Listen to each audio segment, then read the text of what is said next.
Salam əziz izləyicilərimiz, hər vaxtınız xeyir olsun. Müştərimiz TikTok'dan gördü, bizə müraciət elədi ki, belə bir peçim var, belə bir peçə qarılıqı yığmaq olarmı? Biz də hal-hazırda yığmışıq. Gördüyünüz kimi köhnə bir peçdir. Qarılıqı yığmışıq, düzdür, yoxlamaqla yoxlamışıq.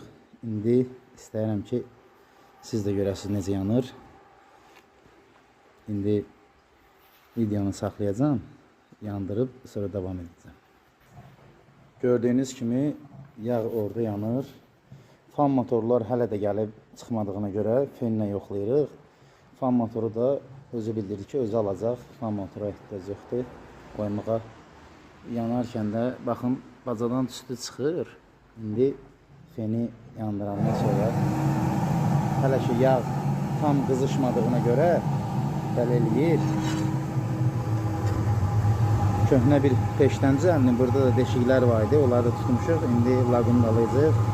Səliqəli olsun. Bütün sıvarkalar laqunla yolunacaq. Səliqəyə salınacaq.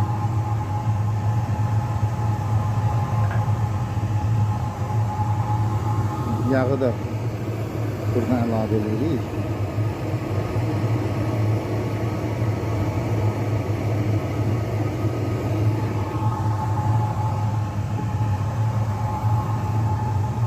Yanmağı da qaz kimidir. Qarılkanı içinə qoymadım ki, içi tutulmasın peçin. Altından yerləşdirmişəm. Həm altına istiliyi versin, həm də yanlarına istiliyi verə bilsin. Üstünə də mükəmməl istiliyi verir. Qapıdan da üstünü qaytarmır. Belə. Kim istəyərsə müraciət edə bilər. İstəyə görə yağ baçoku da qoya bilərik. Müştərimiz özü bildirdi ki, yağ baçokuna fan motoru özü qoyacaq. Ona görə buna qoymamışıq. Həm də istəyinə uyğun olaraq hava borusuna, yağ borusunu yana qoymuşuq onun üçün.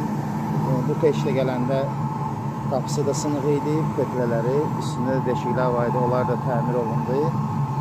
Yanmağı da belə.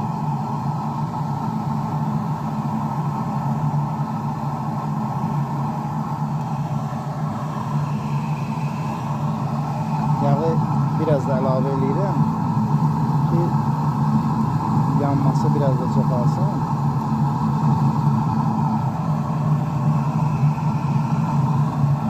İstiliyinə də söz ola bilməz.